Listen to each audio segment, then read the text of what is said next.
Hello, listeners, and welcome back to Minifandom. I am with the Minifan of the year. Yes, Jeff Lowe. Welcome to Minifandom for the very first time. Thanks for having me. Thanks for having me Great. on. I hope you're more responsive for the rest of the interview. So we've got the Minifan of the year. I watched Mount Kirkmore, and they actually had me as the second Minifan of the year. So really, we've got the one and two Wow, Minifans of the that's year. huge. It is, and I actually agree with Coleman. I should have given myself the award. It was a bit of an oversight from me on I that actually, point. I kind of said it to you the other day. I kind of agree with. He initially started off as more of a negative dig on me, but then I do think Colnane on today's show, which would be the December 20th show. I think he is right. Like he was serious. Like he's like, I'm a little too baked into the world to be considered a Minifan. Like I think after this year I should probably be disqualified.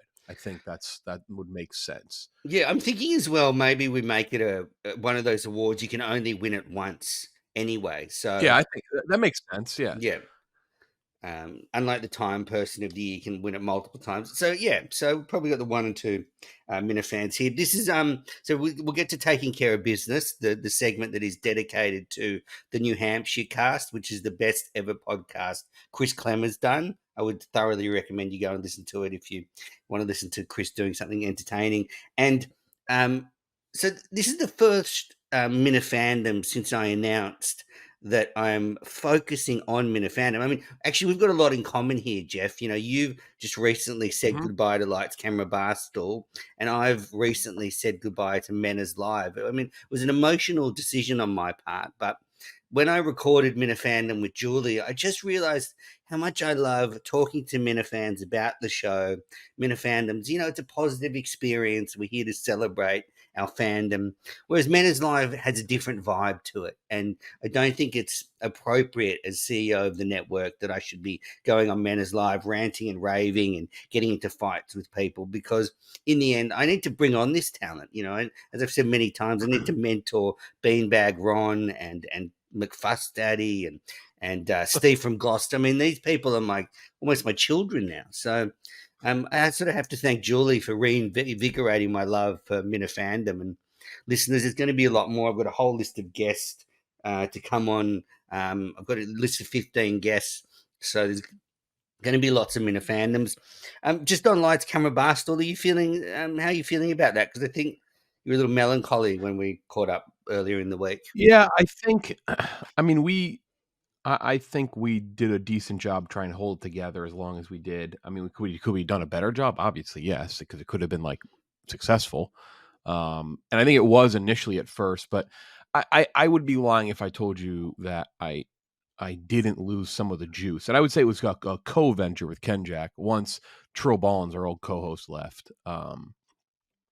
That was the basis of the show. Like, that's how the show started.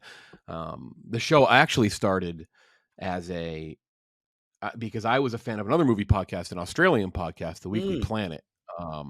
They a friend of mine, James, haven't had him on the podcast in a long time. He started the Weekly Planet podcast based out of Australia, and we basically just tried to do our own thing, similar to that. Really wasn't much different. Australians are great podcasters. It's Oh yeah, that's undoubtable. right. Like they're a huge. I remember when Foreplay went to Australia. Mm. They were told, like, you should do a podcast meetup. There's a lot, just like Australia's just a podcast centric country. And so ever since we lost Trill, like, it just never was quite the same. And I think Ken Jack and I are good at what we do, but like when you lose 33% of why the show started and got picked up, that's very hard to Mm. recover from. I'm not saying it's as big as, like, part of my take losing Big Cat, but like if any podcast that has a lot of people in it, like, loses their a third of the show and probably the funniest of the three, that's difficult. And we never could really truly recover from that, which it wasn't. I don't blame him for it. He went When did he on, leave? When did he leave? he left in, I want to say, about a year and a half ago. The Okay. timing is tough for me. Everything post when he left before my dad died. That I do remember. And Oh, it's hold 4 minutes in, on. guys. That's how long it took for Jeff to bring up his dead father. So you can cross See, that off that's your bingo card. everything everything in like my timeline of life is muddied now after that. Mm. And I actually would have told you a second ago that he actually had been on after, but he wasn't. It was before that, so it would have been Anyway, look, I had a. 2021. Okay, But that's still 2 years we went mm. on without him. So And I've started listening to Lights Camera Barstool after that. So I only started listening. interesting. Oh, you should go back and listen to the old ones because the Well, I show is did. evergreen. So I listened to all the Star Wars reviews you did. So I went back to your reaction to like The Last Jedi, and so I heard you when you had the Weekly Planet guys on to talk about Yeah. Star Wars, and you reviewed the old films. So anyway, look, congratulations on a great run. I'm going to miss it. I enjoyed hearing you guys talk movies and TV shows. It was a great way to sort of keep up with what's going on. Are you still going to do little reviews on YouTube, or is it all movies are done now? It's all Short dozen. form stuff and yeah, like short form stuff on YouTube, Instagram, TikTok. I mean, I'm gonna hit that when the new year kicks in. I was watching Maestro actually earlier. I paused to come on this show, so still a movie guy. Still will be consuming Good. movies. And I know with impressions on podcasts, I mean, if you release more little episodes, you'll get more digital impressions. So if you release like Pop Culture Happy Hour, they just release little 15-minute reviews. Um, Something to think about anyway in the future, Jeff. Still like movies. That's kind of the main Okay, point. good. Just I like movies too. different. I like movies too. And we actually have to thank Beyond Average Mick for your appearance on Minifandom here, because the story goes that we were supposed to record a video for the producer search, but Mick didn't send his T-shirt on time. Eventually, Correct. He fucked that up. yes, and the time difference and the eventually got us, and we couldn't record the video. So you said to me afterwards, "I owe you one, Menas." Like you're like the fucking king, like lording over me. But whatever. I'm gonna. I put it in the bank, and I said I'm gonna catch that chip one day. And here we Yeah, it are. wasn't supposed to be Rico. It was never supposed to be Rico. But you're right. The time zone. It just like that fucking shirt just never got. I mean, it was the whole bit was around the shirt. Yeah. He'll be on. I'm excited for Mick's next appearance on the show on KMS. Very Yes, excited for it. he's on my list to get him on Minifandom again soon, the little bugger. All right, so that's taking care of business. Minifandom is back. Lights, Camera, Barstool is gone. Men is Live is on, a really big hiatus. So I'll jump on and do live shows if something happens. If Gus ODs on drugs and dies, I'll jump on and do a show about it. He had quite the show on again Thursday the 20th episode of December. Gus had a rough first 45 minutes of that show. Thursday the 21st. Even though I'm in Australia, the dates are still the same. Wednesday the 20th. Sorry, yes. He had two rough shows in a row, Tuesday and Wednesday. And I guess the biggest indictment for me is, Jeff, we did a video that was 2 minutes long, and he didn't even watch the whole thing. And when Kirk says to him, "Oh, did Jeff come on or something?" He was like, "No." And I was listening, like pulling my hair out, going, "Are they just going to like miss the whole point of you accepting the award?" I actually skipped over when you were getting towards the end of what you were saying. I skipped because I just don't love hearing myself talk on things. Like I don't need to hear myself say it. I said it, and when I skipped, it skipped him talking about not being in this, and I actually rewound back. I'm like, wait, he didn't even fucking play it. They did eventually. They did play it eventually, but that was a bit of an indictment, and I don't mean to pile on to Gus because I do like him, but your job is to be thorough when you're going through sound. I mean, if you're not watching a 2-minute video, then that's actually really fucked because it's 2 minutes, and he missed the fact that you were on it, which was the big thing. The Minifan of the Year accepted the award. Yeah, he's had a rough week. Kirk, I think there's a way back, but I can also feel like when something gets inside Kirk's head, it's hard for him to shake it.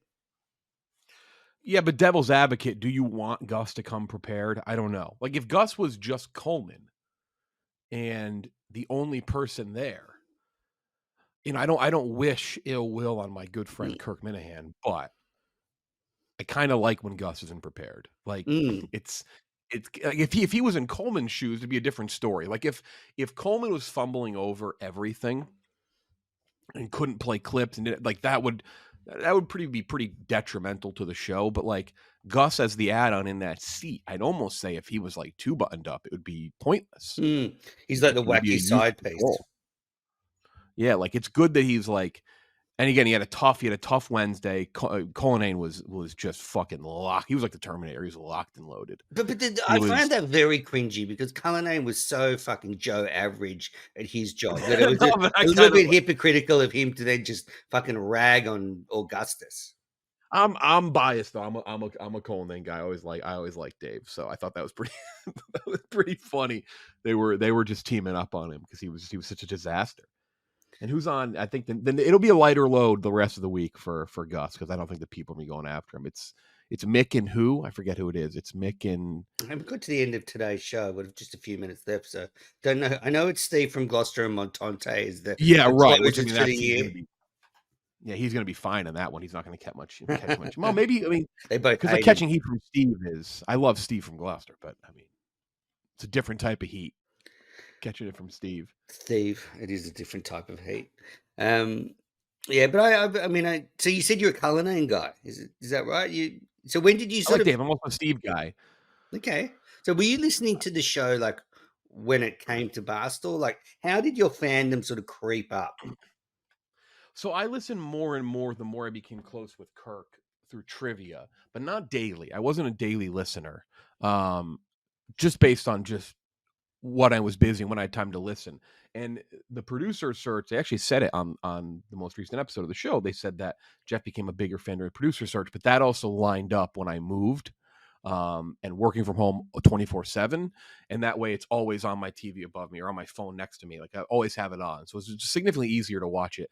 Like I'm not a big like I like the ability to listen live is big for me. Like I know it's a podcast and that's how it used to be, but like the live listen is like the appointment thing kind of keeps me up, keeps me going with it. And it's easier to catch up that way. But I listened prior to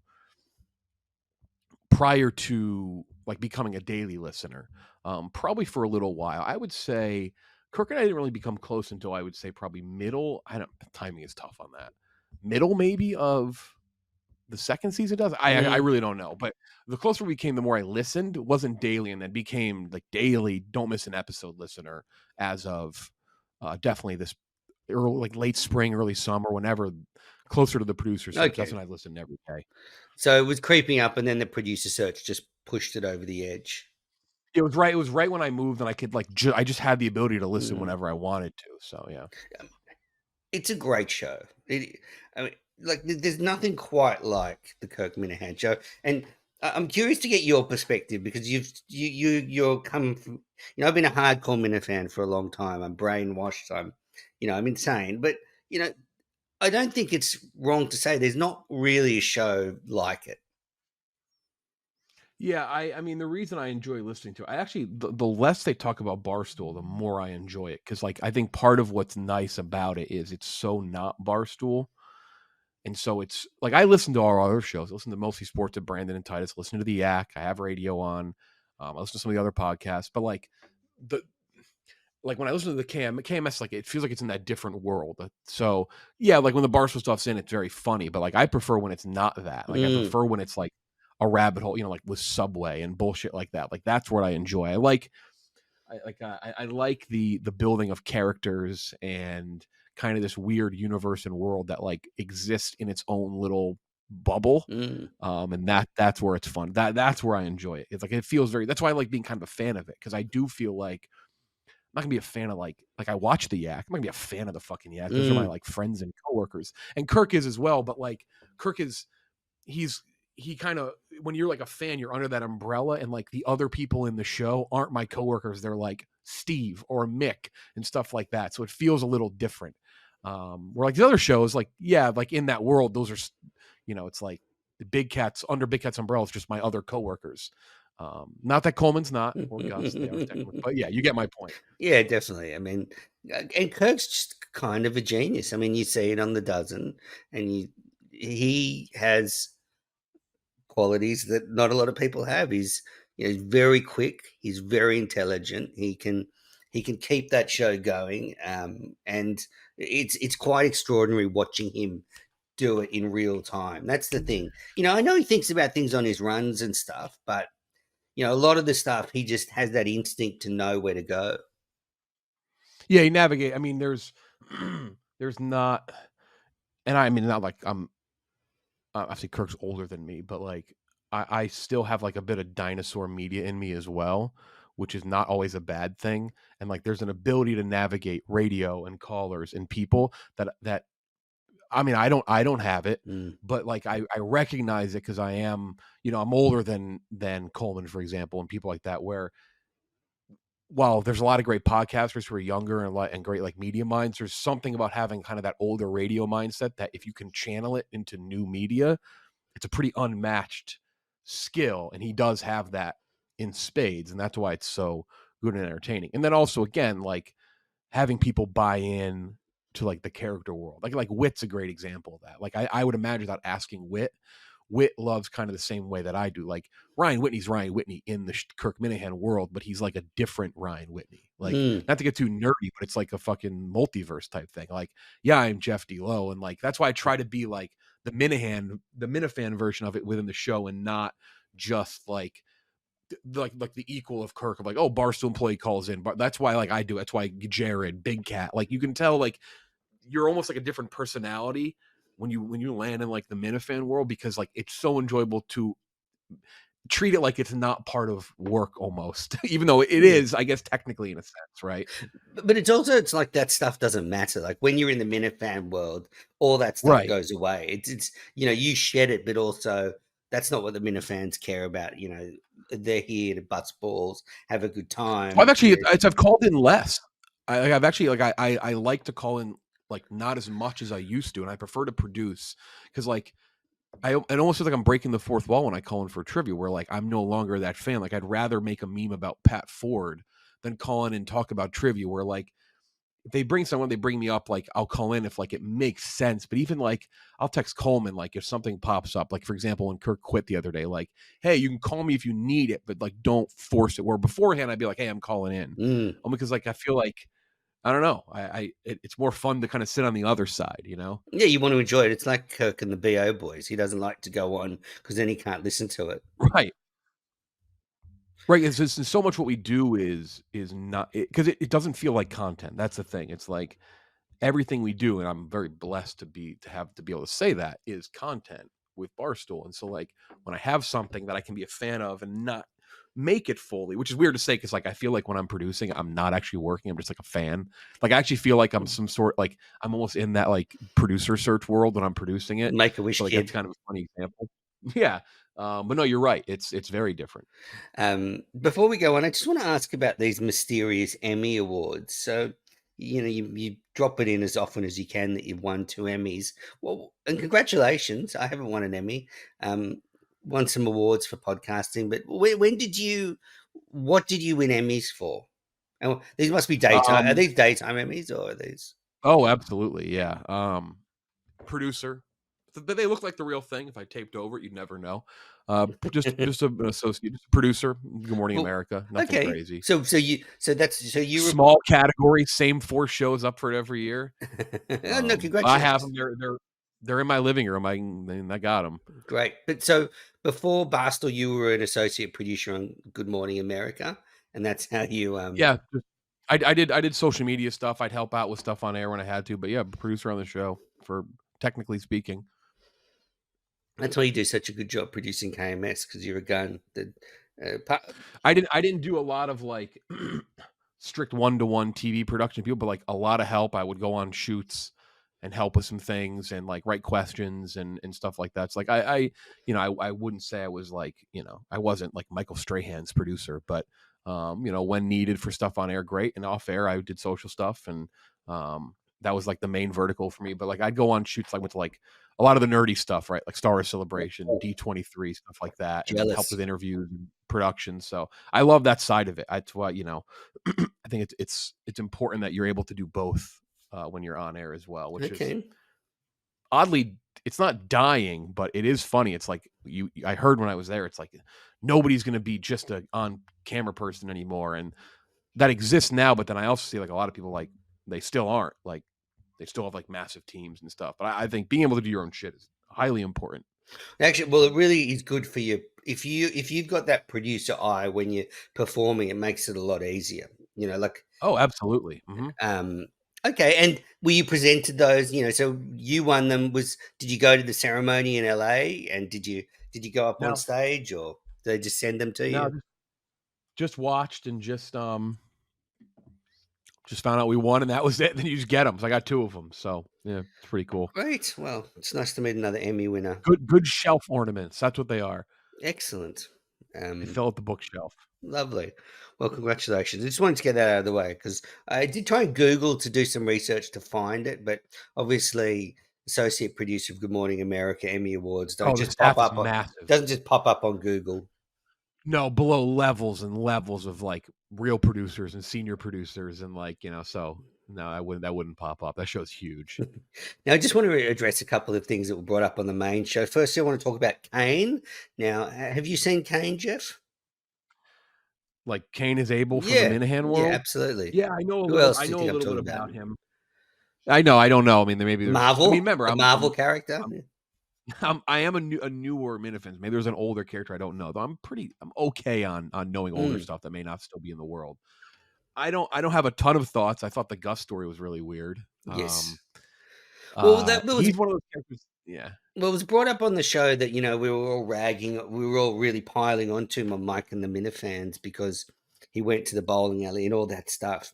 I've got to say, I just don't like him. Like what I don't like about him is he's one of those smart asses that shits on all the content regardless to try and get attention. But then before we did Mike and the Minifans a couple of weeks ago, we were in the pre-show studio and we started talking about gig Star Wars figures. And then he thought he would be so cool if he rang up the main show and said, "Can you believe those idiots were talking about Star Wars figures before Mike and the Minifans?" And I'm just like, you're such a try-hard doofus. Like, really? I mean, fucking grow up.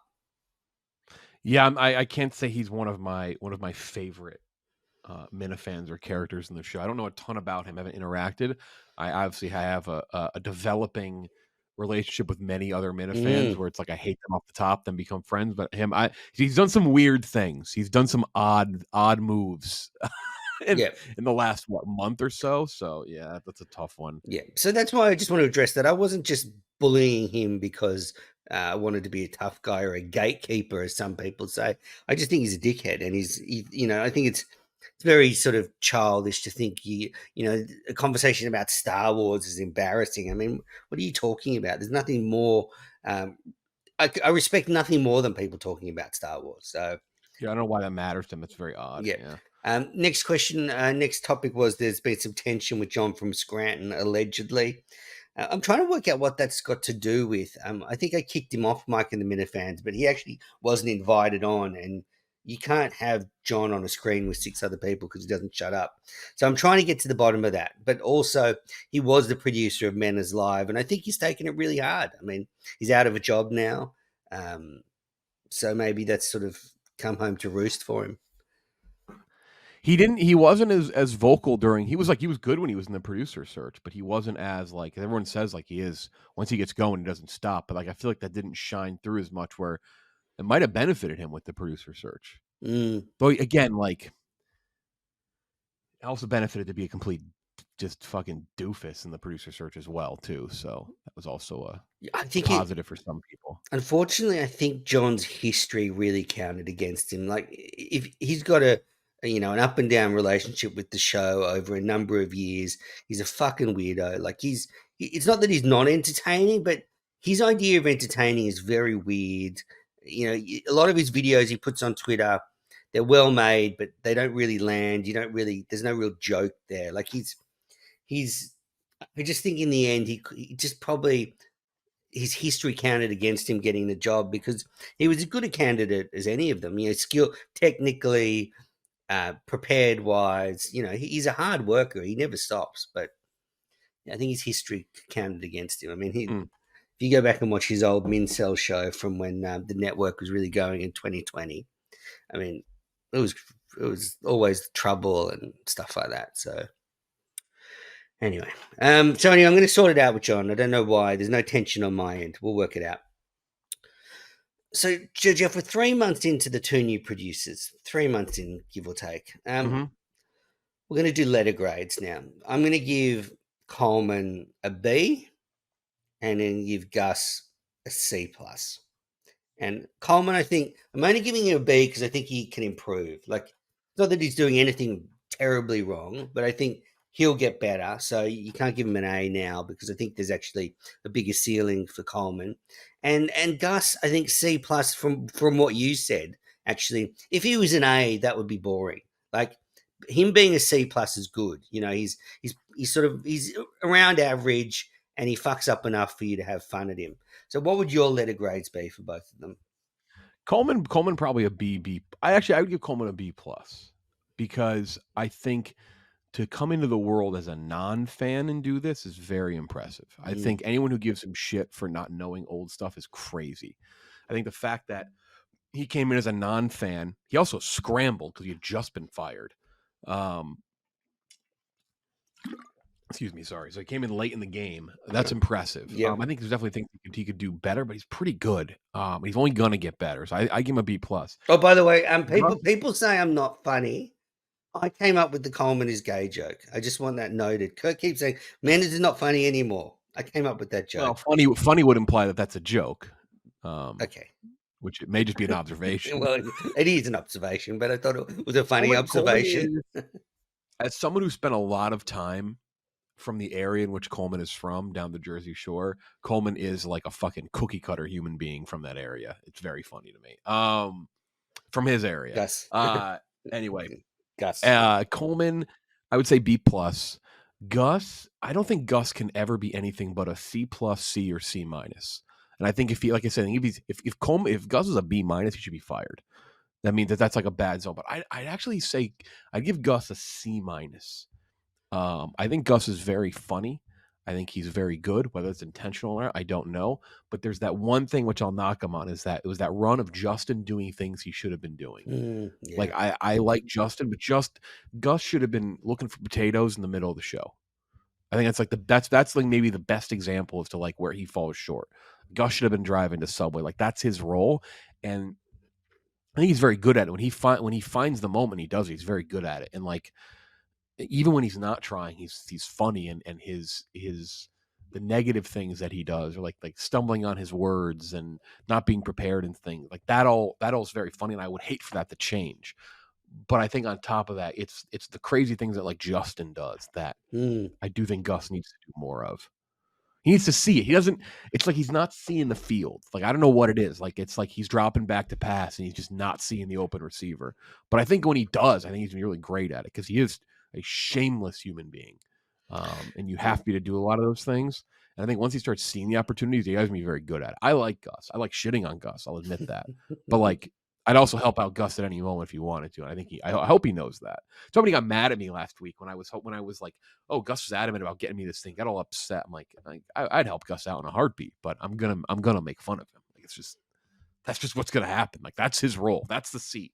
That's the seat he's sitting in. Yeah, I like Gus, and I'm gonna make fun of him as well because you're right. That is the role. Also, we're getting a real like medical example of what strokes do to people. I mean, we see it every day in the show that he says these things that come out all over the place. And, it happens to anybody that speaks enough on a microphone, your brain just doesn't work sometimes. And people who listen to Minifandom knows that happens to me a lot. But with Gus in particular, the way he's able to spit out a completely nonsensical sentence and then a second later he puts it all together and it comes out perfectly. I mean, there's a real medical journal here if we wanted one.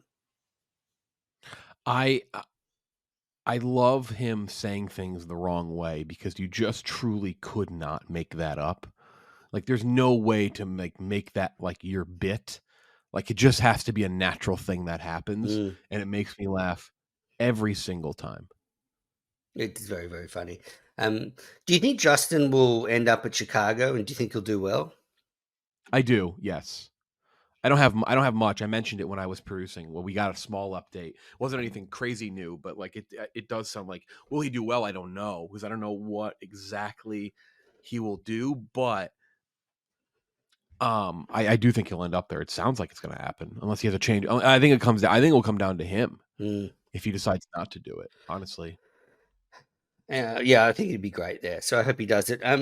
So look, there's probably a bit of a concerning point for you as head of the dozen. I don't know if you've been following this, but the Kirk versus Rico feud is about to explode. I mean, it is simmering away, but the lid's about to pop off, and it could go nuclear. Kirk has said he's going to go on Jeff Nadeau's podcast, The Sit Down. Yeah. I mean, this is concerning for the CEO of the dozen. Yeah. My main concern is him staying in the league. I care more about that. Kirk or I don't Rico? really want to lose Kirk. Um, Obviously, I want Rico in the league as well. But if like Kirk were to trade him or something, which I don't know if he's going to do that, I don't think he is. I have no clue. But yeah, like you can sense it too. He denied his call the other day, assuming that was him. Must have been. Um, you'd have to assume that was him. It was a time of show where he usually calls in. Yeah, we'll see. I don't really know what's on the front there. I think they're going to play a match. We were supposed to record a match this week and we didn't. That's going to air the first week of January, but we're going to probably record it next week or like the day after New Year's. So we'll see. I don't know where they're going to stand, but you can see. You're right. That's going on. Maybe I don't know. Maybe Kurt just wants to talk to Jeff Nadeau. That could be possible. Jeff Nadeau's great, but with Rico and Kirk though, like, how do you think Rico's going to react to Kirk going on the sit down? No fly zone, no fly list. He's a changed man. So Rico is definitely a Okay. changed man. So I don't know. I don't know if we'll get like an old Rico Bosco freak out, but he also cares about his trivia teams. Maybe he won't say much at all. I don't know. It's quite the developing situation. I'm happy that it may come to a head on the dozen. That might be where it pops off. I don't know. Do you, It doesn't seem like he's going to answer his call anytime soon on the no. show. And do you agree with Kirk that Rico's one of those guys that he walks into a room and he's always looking to talk to the most famous person or the person that can do the most for him? I don't know. I know Rico likes to be friends with all the college coaches. So, um, hey, got him. He got on a nice trip like a week ago. I don't know if they paid for it. I don't think they did. I think he paid his So own way. what college coaches? What were you talking about? College basketball? He Or? went to a couple of big college basketball games last week for teams that he's like friends with the coaches. Went to like Alabama, or went to Kansas State. I forget exactly what the cities were, but went to some big. I think it was Creighton in Alabama, but he went to some big games. Got to see some cool games. So Yeah. I like Rico. Rico is. I've never in my life dealt with anyone like Rico, and I will probably never deal with anyone like Rico ever again. Is my guess for as long as I live. Yeah. So. He's a lunatic, but he's one of those guys that he saw Kirk and thought, okay, Kirk's one of these guys that somehow is in this sort of upper echelon of Barstool, even though he's not, he's not has the biggest shows at Barstool because he's older and come from radio. He's in with Big Cat and Portnoy. He's in with those guys. He's not a shit kicker, and I think maybe did Rico sort of use Kirk as a stepping stone, as someone to just further ingratiate himself with the powerful people at Barstool? I don't know. It's a question, like, because it seems like now he's off with other people, and yeah, Kirk's got a good instinct for these things. I don't think I would defend Rico there. I don't think he used him. No. Okay. Because keep in mind, Rico came in as like smart, because you could lose a team if you no, had fuel to the fire. I don't think. Remember how it all started though? He filled in for Jared in the dozen. So he kind of helped out there. No, I don't think he uses Kirk. I hope they mend their ties. I would hate for them to not be friends anymore. That would be not even just a league thing. Like, though, as two friends of mine, that'd be a disappointment. We had some good times together. So that's very sweet. I would hate that. Very sweet of you to say that. Thank you. With Kirk in the dozen, you said you don't want to lose him for the league. Is it because like having this sort of Michael Jordan of trivia just adds something to the whole competition? Well, beyond any of that, you don't want to lose your defending champion. Yeah, like that's like day one shit. You don't want to lose your 3-time MVP. Like, I would love for someone to challenge the MVP crown. He kind of had a little bit of challenge last year. He ended up running away with it against Fran, but like, I would love for someone to challenge him for the MVP. I want him to have a title defense. Like that's terrible. Now, if this had been the third year, okay, I can live with it. And I even said, like, I could live with him not coming. Like, I had to cope with it because at one point I was convinced he was not coming back. And I was like, well, at least he won one because Mm, like, oh, there's a couple people. I would say kind of the final four teams from last year, and then tack on probably like the Frankettes. I would hate for any of them to quit before getting like one more chance at winning it all because like they've all played the most, they've dedicated the most time, they put aside their own shit to come do the show. So like if someone were to quit and never come back, like if Brandon quit, I'd be like, that's a bummer. Like he never really never won a title, or if like Frank quit. So Kirk falls in that space. At least he won one. I was like, all right, whatever. That's how I coped with it. But like you don't want to lose like in the middle of the season, the guy who just won and the MVP. It's like it wouldn't delegitimize the rest of the league. And he even said that to me. He's like, you still got a lot of good teams, whatever. And I was like, come on. I was trying to get him to come back. Um, the, so we would have marched on, yeah, but it would have sucked. they've definitely come back to the pack a little bit. The Kirk Minahan team, they've come back to the pack a little bit. So stop watching football. I don't think that's what you're doing. No, I have Slack open. I'm the dozen is airing right now as we speak. So I'm Great, like, good. I'm making sure nothing is wrong. Yeah, it's going to air and sounds fine. Good plan. Yeah, with the Kirk Minahan's teams come back to the pack a little bit. What are they, 2-2 or 2-4 or Championship hangover. Every championship team has actually started out poorly, has started out under 500. Uptown Balls had a tough start last year. The Honkers had a tough start their second year. And that was when they still had Coley, Mincy, and Robbie. So it wasn't like they had like a different team. So we've had every team's had a championship hangover. And this one did. Obviously, it started out a disaster because he played by himself. The second match, they were good. The third match was that nightmare against Castellani's team. And then this one, they finally won. They had a big comeback, which I think this righted the ship a bit. I think it's a classic, like needed to see the ball go through the hoop on a free throw to like be able to get some shots up. So I think they'll be fine going forward. They play good teams. So that's the other thing. Also, here's the rub with it doesn't. Like it is what it is. And if you haven't realized this, maybe you're an idiot. The top like 8 or 9 teams, they have no chance of missing the tournament. They're always going to be voted high. They're going to play the good teams. I've weighed everything out where losing to good teams is beneficial. So like it's not really going to hurt them. They'll be in, but yeah, it's been a tough start. I think he knows that. He mentioned on the show, so they stunk in that third match. First match was a throwaway. I mean, they played Dave's team's really good. They're number one team for a reason. They are a good team right now, and he played by himself for fucking 10 rounds. So if you had to set a money line, what would you set it at Kirk's team defending the title? Right now, I would say I would probably put their odds behind the Experts, the Frankettes, and Ziti. I'd put them ahead of the Yak because I do think Kirk is a great equalizer. I think he does need his guys to still perform well. He's always that the third match was weird. He even says like I wasn't great. That's an anomaly. But he's always been good, but they never made it out of the first round until last year. It's not even a knock on him. He needs his guys to be hitting well.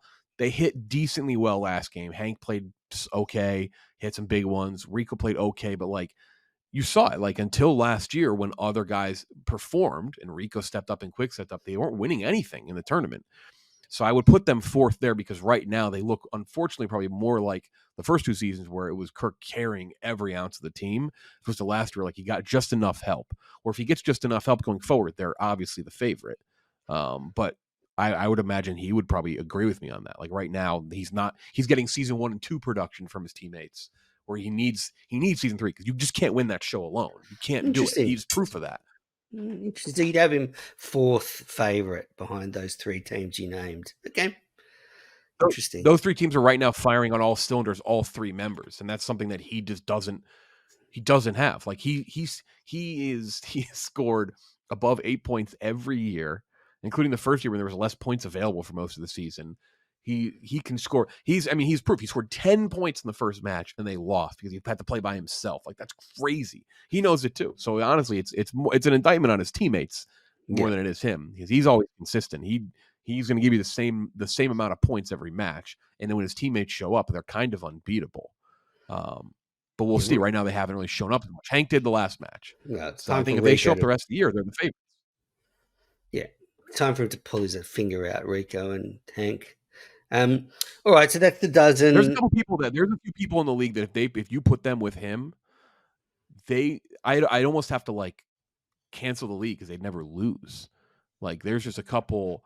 It's why that team is so fun to watch, so interesting because they've always had like this ragtag group, and the puzzle pieces finally fit last year, almost by accident on something. Because Mm, Rico, remember, like Rico was not with the company for a cup of coffee, right? yeah. Um, The audience Kirk's always scored shouting 9 or out 10 points. answers, that kind of thing.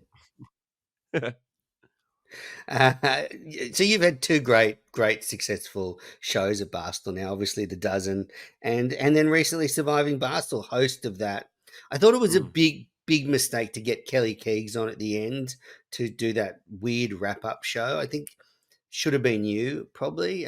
I don't think it should have been me. I disagree. But I not don't. not her. She I knew swing and I a knew miss. too much of the personal bullshit back and forth, and for me to whatever. I mean, I respect his agreeing with that, but like for me to be the one to prod and needle didn't feel right because it felt like I could have had an agenda or be biased. Mm, So that's how we attacked it. I thought she was in a tough spot. It was and people also didn't come to play. I also need to note. yeah, People did not play ball. Uh, and they were teed up. Like people were teed up to say things and do things. And I mean, Rico and Jerry mended the fences before the show. do you think it was because? So you filmed like the whole thing, and then you just unveiled the winners in Chicago. Is that right? Correct. Yeah. Do you think maybe a bit of the heat had come out of it by the time you got to Chicago? Like, No, no, because the days leading into it, it felt like it had okay, reignited. okay, good. And then a lot of the things had kind of smoothed over. Honestly, the answer is definitely no because everything you watched before the vote had happened. Yeah. Like Kevin threw something up in the air that he didn't really finish on. Kirk brought that up in the live show. So like, they just 10 minutes before that they just said Mm, nothing. Like they did, they came close. Like Dave and Big Cat kind of went at it back and forth a bit, but after that they didn't really say much. mm, So I don't think it would have made any difference. It felt like the days going into it that something was going to happen, that people were going to say shit, and then it kind of fell by the wayside. yeah.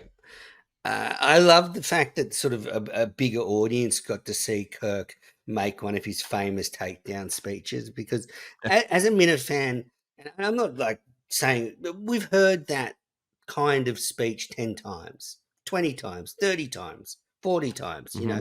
like him calling someone's kid a cunt is not a big deal for a Minifan. You see, you get the joke, but to see him do it on that big stage and that heel turn where he went from his conception to that being the worst day of Stephen Che's life. I mean, it was brilliant. And, I hope it has brought a lot of new fans to KMS.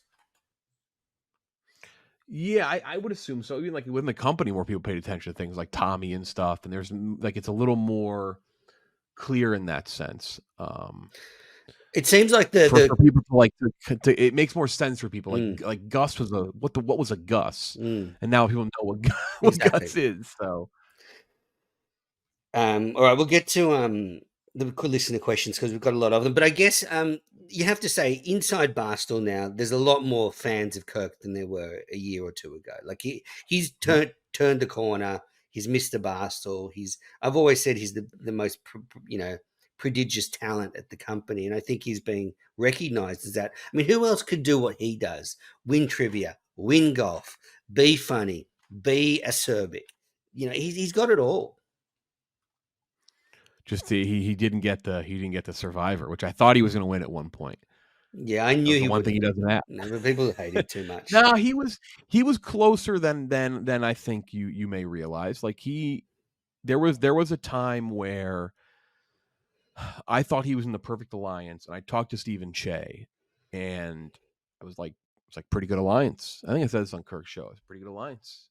Compton, you, Kirk, and he's like, no, it's me and Kevin. I was like, what? Obviously, I'm not going to meddle and tell anyone. But I was like, okay, wow. And so up until that moment, I thought he was kind of locked in, and even then, I thought he could navigate out of it. I mean, there's a chance that he won the balloon thing that he would have won. Mm, I do think he would. I mean, if he would have made he would have gotten most of the votes had he made it with any of those combination of that final three. I think and that this assumes Will is eliminated. yeah, If Will goes instead of Kirk, I do think Kirk, and obviously he would have to have won challenges because Compton won challenges. I do think in those final three, I think he gets a lot of the votes. I think him versus Fights would have been very interesting. I think him versus Fights would have been a tough who would have gotten votes, but Kirk against anyone else, I think, would have won. Will was kind of a boring winner, like because he's such a nice guy, and I don't know. Yeah, maybe. Um, One of the challenges was cool though. Like he kind of like beasted his way to the win, and that's what I thought was neat. Like he wasn't a boring winner in a sense of like for Survivor fans like Sandra, who won by doing essentially nothing other than like yeah, politicking. he's no Will Sandra. did stuff. Yeah, No, Will did stuff, and that I appreciated. good stuff. All right, a couple more topics before we get into listener questions. Mayo sucks. I agree with you. Just want to put that out there. He went from hating me to not hating me as much anymore. It's like more of like a bit hate. Yeah, his bits are the Yeah. worst. People think I'm not funny. His bits are the worst.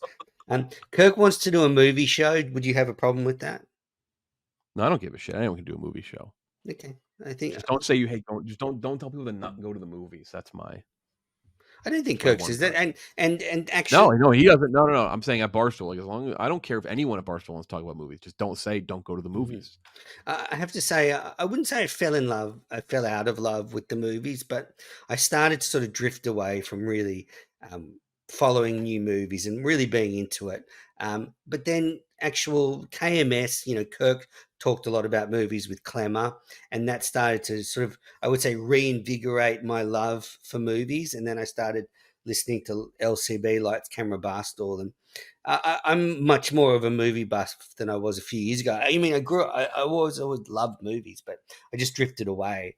So I'm right back into it now, and mainly due to Kirk and Clemmer, and your show. So I'll never tell people not to go to the movies, and I love movie talk. Yeah, no, I love it as well. It's a bummer it's probably ended what we did, but I'll still talk movies with anyone at any time. I love it. I mean, I'm excited to watch this dog shit Zack Snyder movie on Friday on the plane Same. flying home. I'm very excited for that. Actually, I was just like 15 minutes ago talking to Kirk about that. We were talking about like why not, like Zack Snyder came out and said that, oh, in order to be able to make something that makes money, we needed to cut things out. Like, but it's on fucking Netflix. Isn't that the point? Mm. Isn't that the whole point? Like, isn't that why Scorsese did Irishman on Netflix? Was like he could make a rated R 3.5 hour mob. Like, what? I don't understand. Like, is Snyder's contract different? Like, it's very strange. So I'm excited to watch that. It's getting Point being. hammered. It's getting hammered on the Yeah. reviews. Oh yeah. All right. Well, do you have anything you want to bring up about the show before we get into listener questions? Anything you want to get off your chest? Any issues? Any characters? Now's your opportunity. You speak No, I directly to said the the other day. Minifans. I don't. Not really. No, I don't think I feel like I live in that world daily. It's not like you don't hear me talk about it. Like I send out tweets. Like I try to send like 1 or 2 reactions an episode. I would like to know who people would want me paired up with when I'm in Boston, probably this summer. I think like I said, like I want to go in with Mutt, but like who else? Like is it like a Jared? Is it like a wacky character? It's Pat I don't know Ford. if I want to be. I don't know if I want to be next to fucking Mick. Yeah, Pat Ford obviously is a prime candidate. Will I'd be you be curious staying there. in his There's bed? also No doubt. the and like I'm making like a check. I've had Kevin call in twice now, and when I've produced, but I'd love to hear Trump, and I would love to hear Peter King. I'm a big he haven't called in a long time, but I love the Peter King call. It's like one of my favorite niche, stupid impressions, like really dumb niche impression. So I love that. Okay. You actually came to the world. I mean, one of the reasons you came to the world was Kirk said you got a huge penis. I mean, that was his. That was quite the. I forgot that was even from.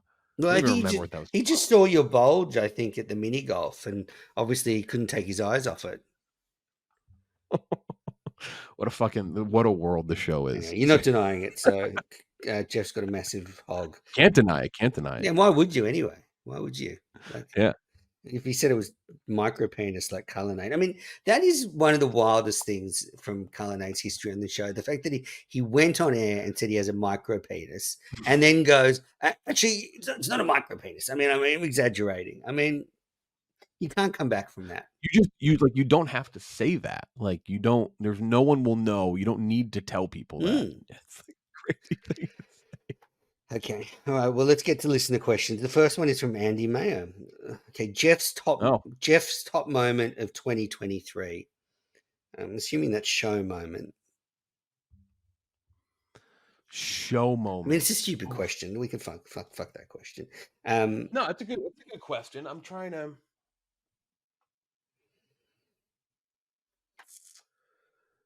That's so tough. This is where listening so many days, and it makes it blends And together. there's so much of I it as gotta well.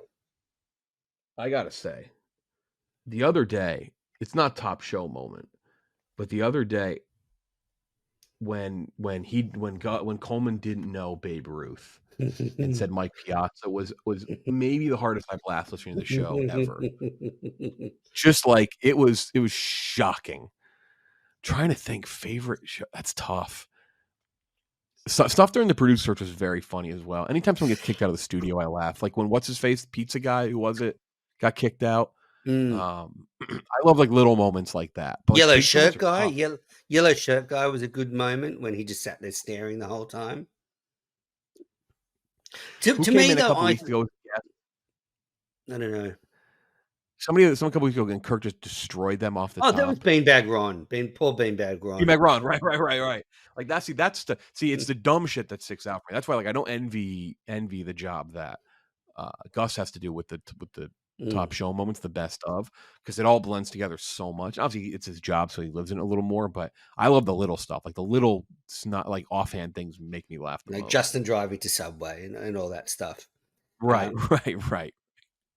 I think though the producer search as just a period of time of entertainment was the best of the year. I mean, that was fucking popping. Every Yeah. show had to listen to, there was the Quinlan Magic, there was everything. It was that producer search period Quinlan's was, call. yep. Quinlan's call when he was like that might be, that's up there.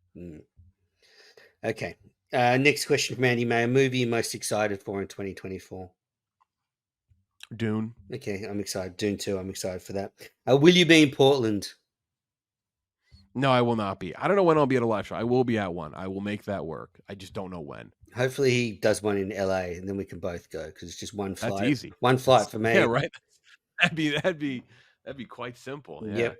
I met there was an LA fan at the Rams game who came up to me. So there's at least a handful of people that even do something out here. Yeah, there's a few in California. The Black Ombudsman lives in California. There's a few. Right. Great call the other day. Yeah, he visited me in Sydney. I don't know if you know that, but he came here for work and we had dinner together and hung out at Bondi Beach.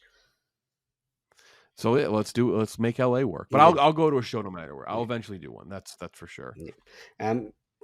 Andy Mayer's last question: is it weird for a grown man to order a single hot dog for lunch? Because we went out to hot dogs for like brunch, and in Australia we don't do hot dogs for brunch. We do like bacon and eggs and waffles, and right. So I had like one hot dog because it's like eating a hot dog for brunch is a bit weird for me. Anyway, he hasn't let go of it. All right, sneakers. Okay, you know sneakers, yeah. So Yep. Does Jeff have any original ideas, or is he trying to make a career of ripping off old game shows? I mean, it's like everything is a take on something else at this point. I don't really know what. Well, sneakers has to try and be controversial, right? Yeah, that's like whatever. Like, yeah, it's a trivia show. No shit, no shit. It's like it's an original version of something that exists before. It's like everything nowadays. And actually, honestly, most of the original game shows that come out nowadays are like very hard to watch, very insufferable. Not everything needs to be the most fresh idea. It just needs to be. You can reinvent something. You can reinvent something that exists and still have it be somewhat decent. It just has to be entertaining. That's all. Right. Like whatever. Roscoe, one of the worst Minifans. Jeff, do you in fact hate Castellani? No, I don't hate Chris. Okay. I hated his fucking blog, but he knows that. What was that about?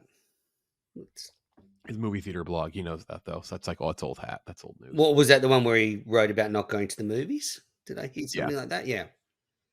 Mm-hmm. Okay, and that's the lingering animosity. So you still kept him on Lights, Camera, Barstool afterwards. It feels like there was like a week he was off, suspended. That wasn't suspended. He just wasn't. We were kind of doing one last ditch, reinvent the wheel, and we didn't reinvent it. Okay. Jeff, any chance in hell Gus could do 20 minutes of comedy? Yes. I think, is it good is the other question. Probably not. No. I think he could do it. I kind of believe he did it. But like anyone who says his closing joke made I rewound that to show and listened to it 3 times because I tried to make sense of it. Anyone who pitches that as like, this is my best thing, clearly they have a Rolodex of material. So I believe he did it. Did he get like tomatoes thrown at him? Maybe, but like, I do believe he did it. Okay. Like, was there one laugh had throughout the audience? Maybe not. No, I would agree with that sentiment. Ned Snark, how proud would your father be if he knew you became a Minifan? I don't. My dad would have liked Kirk's team on trivia, so I think that would have been like the starting point. I made that joke, like my family like really could not have cared less about anything Kirk said in that show in surviving Barstool because they knew him and I are friends. So it's like that was kind of like the funniest. That was like kind of the funniest fallout from all of that. It's like they just nobody cared. They thought it was funny. So Okay, so you think your dad would be proud? So my dad's an old radio guy too, so I think he would okay, appreciate. so Ned, that. to answer your question, Jeff's dead father would be proud. Don the jeweler, how close were you to firing Alan Aguirre? Now that was the person that Montante exposed as being a I mean, KMS hater. he said it on air. I told him I would get rid of him fully if he came back into the league and if that was what he wanted. But he made it at him. He's like, I don't want him to lose their job over this. So he just said, I'm out. I'm out of the league. This is how it goes. He said it. He said it on the show. Like he said, it was a 1-for-1 offer. So it was, yeah. I mean, it was close to him saying yes. And have you had conversations with Alan in private since then about not being? Yeah, there was a lot of discussion through that whole entire thing. Yeah. Yeah, well, and it's the Minifans find everything. There's like spies everywhere. It's kind of creepy. Yeah, that whole thing was pretty fucking wild. I wasn't amped about all of that. All right, David from Hull. Do you think? My guy. Do you think it's yes? You had dinner at his restaurant. Met him, man. Yeah. One of the few people I've met. Yeah, I met him as well when I was over. Great guy. Him and I are very good friends. David from Hull. Do you think it's crazy that Mutt thinks he's too good for the network?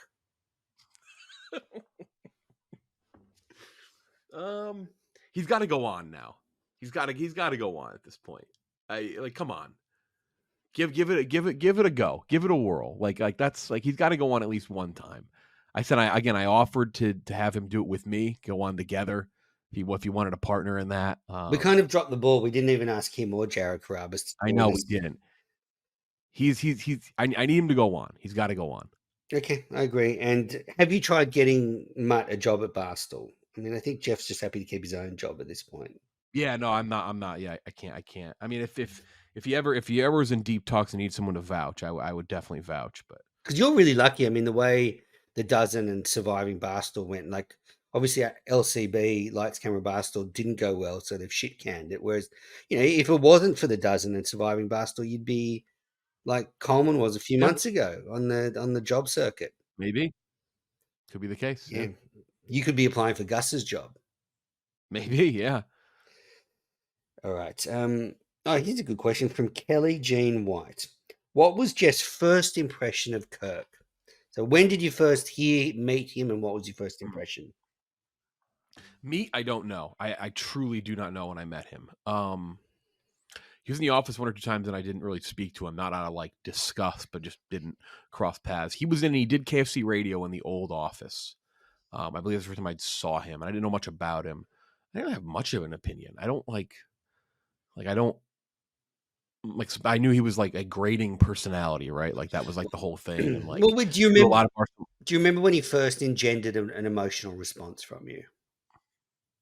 I like him. I don't. Honestly, no. Okay.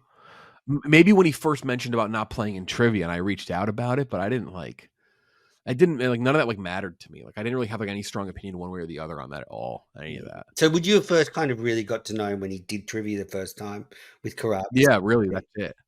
And I guess you would have been like, oh, this guy's smart. Yeah, I mean, he was pretty good right off the top. I forget their first couple matches, but then they played Chicago first, and they played Frank. I didn't know him. Like I tried to I tried to navigate it the way that a lot of my coworkers navigate it now. We're like, I don't know what the fuck. I don't know him. Like what's like how serious he is on these things, and like so now it's like obviously different words, like a legitimate friend outside of work. But yeah, well, Kelly, I don't really have much. Not much of a thought, no. Yeah. Kelly Jean asks, when did you realize that you'd become best friends with him? um, God, when did we probably probably like probably like probably like when they were probably like Arizona or something when we did the like we were friends during like the mini golf thing and like definitely for sure. But then like I would say we were there together for the Super Bowl. We were definitely friendly in like 2021 or whatever it was, 2022, like the LA Super Bowl, whatever. Yeah, 2022. Mm, Um, beginning of that, like we were friendly and like talked about movies and stuff. And he was him and I talked about like mental health stuff before that when I'd gone through I things. And he obviously suppose. talked about stuff when my dad passed. And then we came closer to that. And then in the summer, mini golf, um, trivia was still obviously like a pretty big thing and he was involved. But then that's when it probably really started to take off where I'd say if I think back to a moment of like, oh wow, this is like just a friend outside of work. It's probably when I showed up late in the hotel lobby to go to the content house, the Super Bowl, because I had changed my clock had changed in like a phone update. And him and Coleman texted me like, hey, we're down in the lobby. And I'm like, that's weird. They're an hour early. And really my phone was an hour late. And I remember going down, like we just had a good laugh there. I was like, I'm a fucking idiot. Like I forgot. I That forgot would that have my been phone Coleman. hour changed. Like we drove that dinner together. It's like that'd probably be around the time where it's like, this is like not like a coworker, we're just friends. Okay. I like it. Yeah. He's a Tough. All this shit blends together. Like I wish I have a really good memory on things, with so much work stuff. Like I just like don't know But timelines. but It's but I very also tough. think KMS because it's so often it's it's 4 shows a week now. Like all the 4 shows blend into one. The kind of you might Yeah, that's for sure. That's tough. Yeah, and then it's all one storyline, yeah, and right? weeks kind of blend into one. So I get it. But just Kirk is amazing to talk movies with. I mean, you and he, I imagine, would have some great conversations about movies. Oh Um, yeah. all right, Mitch. This is just a quick one because it's about Lights Camera Barstool. But was being hired by Barstool the reason why Trill left LCB? No, because he was at the company. He was with us through 2020. He was there for like 4 or 5 years. Okay, yeah, it's a stupid question, Mitch. Cullinane's bald spot. Do you have the next Pat Ford Day tweet ready? No, I don't. I don't. I have one or two ideas, um, but I don't. Okay. It'll be something. Like I have a couple like gradually like progressing things that I want to do, but the next one I don't know. There's a few ideas in my head, and it's just a matter of like how I want to execute them. All right. I gotta level up each time. I gotta have like sort of something different. Not level up. It's got to be like a different thing. It can't just be like his face on a video. Like it's got to be. I think it's I gotta change it up. wild that you actually ordered in the Frosted Flakes to do that. That's the thing about the story that knocked me over. That I okay, don't. I don't eat cereal. you, You would think I do, but I don't. I don't eat cereal. Yeah. but that's the thing. Like I just assumed you would have been thinking, oh, there's a thing of cereal. I'm going to do this. Whereas you actually went, no. Not that I'm Martin Scorsese over here, by the way. That was not an easy shot to get because I had to drop the box, have it land perfectly by the flakes without revealing. He said it the other day on the show that it took me like 8 takes. It really did. It took me a lot of takes because I kept revealing it on accident. And I was at one point, I'm like, this is the dumbest fucking thing I've ever Mm. done. Like the 10th take, I'm like, I better get this right now. I applaud the effort. Definitely do. And same Cullinane's bald spot. And Rico wants to know if the opening match of the dozen is live in Boston or not. That's the worst. That actually makes me very upset when he brings that up because I wanted it to be and it just wasn't sold through and Yeah. Okay. nothing you can do because it costs money to put those on. It does. Barstool Bay Area. I would like Jeff to rank his top three friends at Barstool in order. That's very hard because I have more than 3 friends. Well, you got to pick your top three and put them in order. Um, Oh, think about it. probably probably Kirk, and then I'll do the combo of Nick and KB, and then Tommy. Probably the 3 people I talk to. That's probably like the 4. That's the 4 people I talk to the most, hands down. But I have other really good friends at the company. I mean, I'm good friends with Kelly. I'm good friends with Rhea and Marty. Like people Kelly been good Keegs, you friends good friends with? for a while.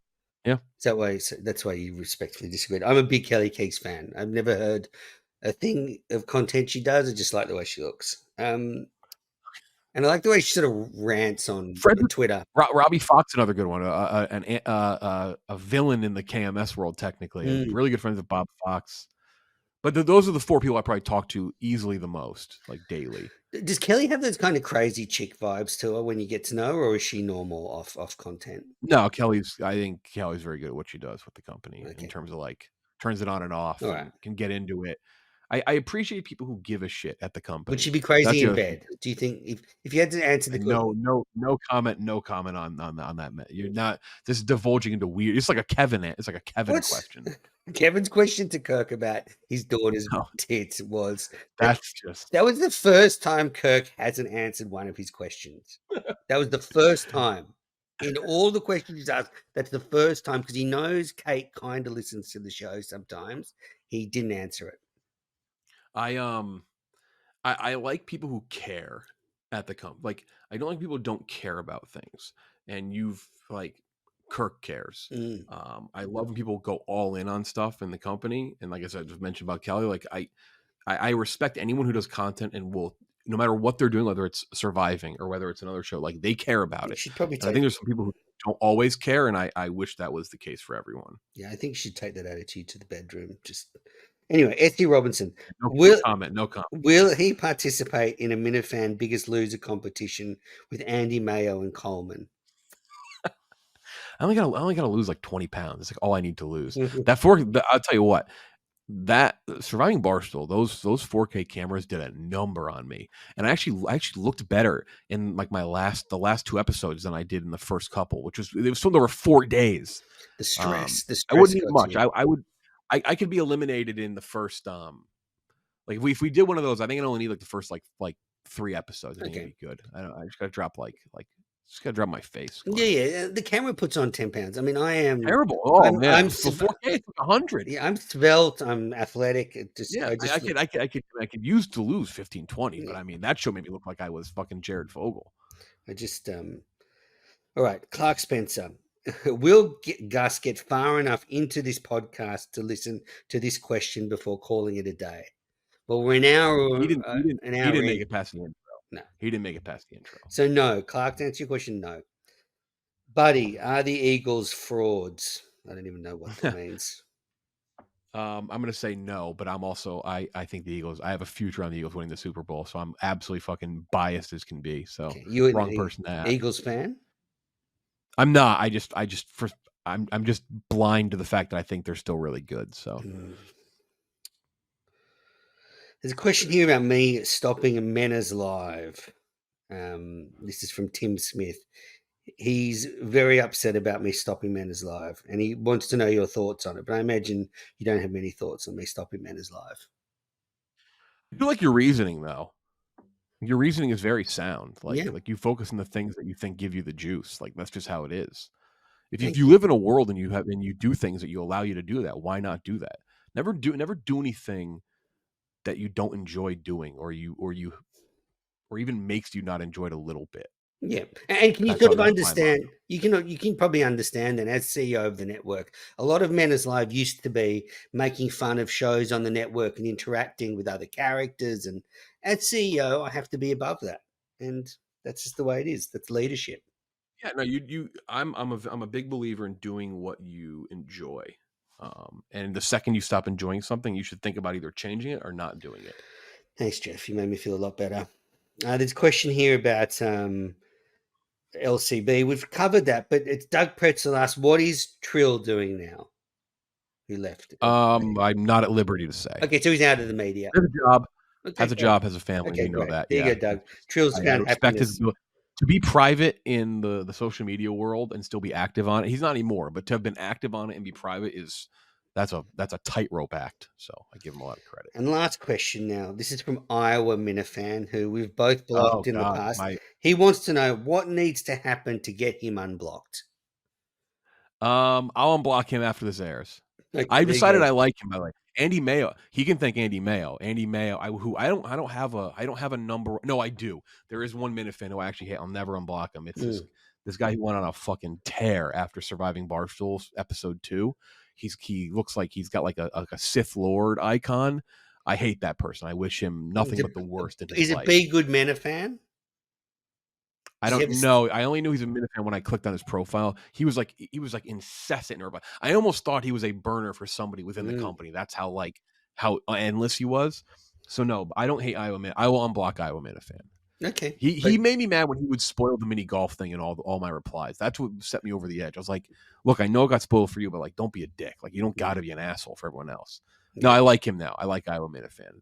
that's good. I remember I aggravated you when I said something about the dozen, maybe about it being spoiled or something. I said something about it, and you got Oh yeah, you did. You did. You made me mad on something. I forget. But no, yeah. I like you too. So you and I have never been rivals. Yeah. That's it. Me and Iowa Minifan were staunch rivals. Okay, Yeah. I don't like him either, so he gets no sympathy from me.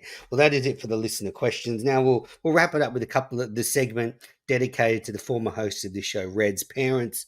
They've both passed away, and in a way, we can dedicate this to your father as well. This segment, it's Yeah. I imagine in heaven they've got all the streaming services and they've got They unlimited probably time. do. Yeah. So this is our chance to recommend to the people that have fallen what they can watch up there.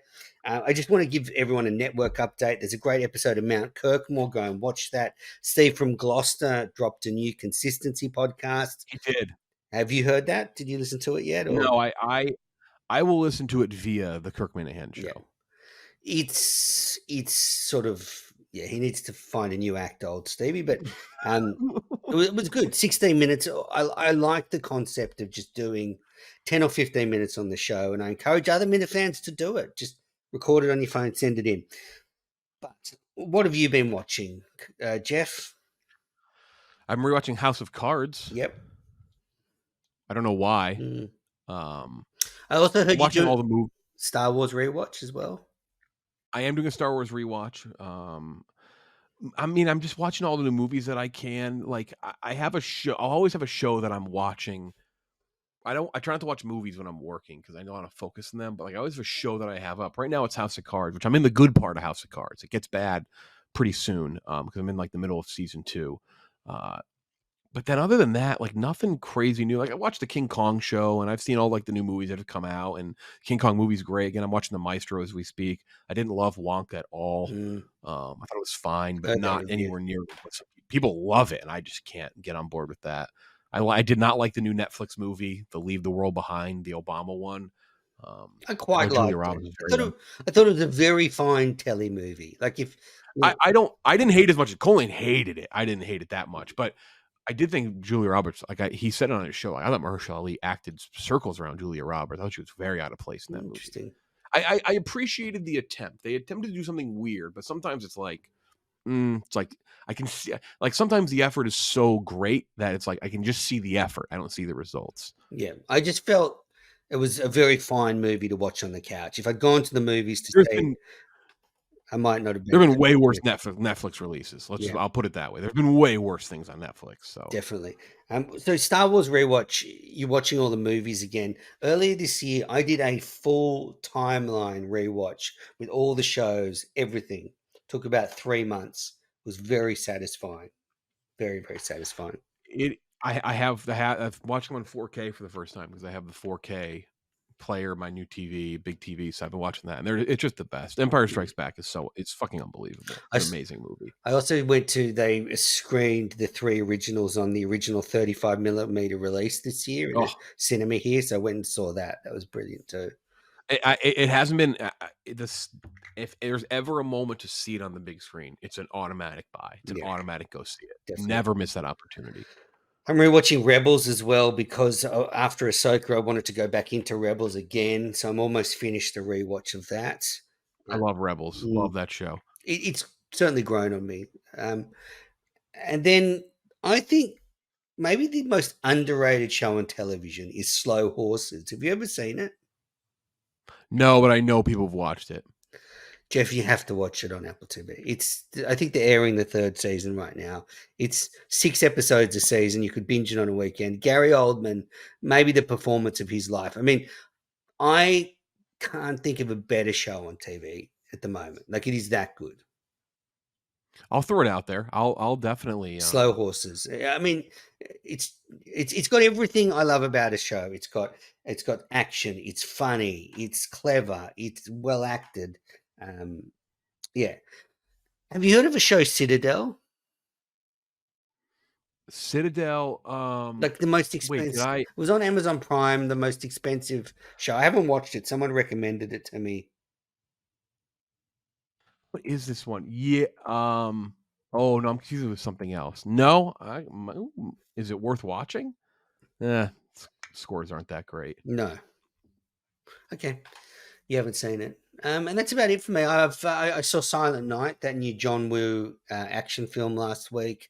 That was ordinary. It didn't land for me. It was fine, but Yeah, in terms of the holiday horror stuff, the one that I actually didn't dislike all that much, I thought was pretty decent, was Thanksgiving. oh yeah, you I like think that one? Thanksgiving was like kind of a funny take on those Haven't types of seen that movies. one. Yeah. Okay, I have to see that. Well, that is what we've been watching with the great Jeff Lowe from the former Lights Camera Barstool podcast. Jeff, thanks for coming on Minifandom. We've had a great time. It's been great to talk to Yeah, no, you. thank you for having me. No, I'm glad we could finally do this. I know I've tried to go on the other show on Fridays, but those are tougher because Fridays kind of line up tough. But I'm glad we can finally do this. Absolutely. Well, Minifandom will be back soon. We're going to do extra episodes over the holidays. Appreciate the support. And thanks for watching. Thanks, Jeff.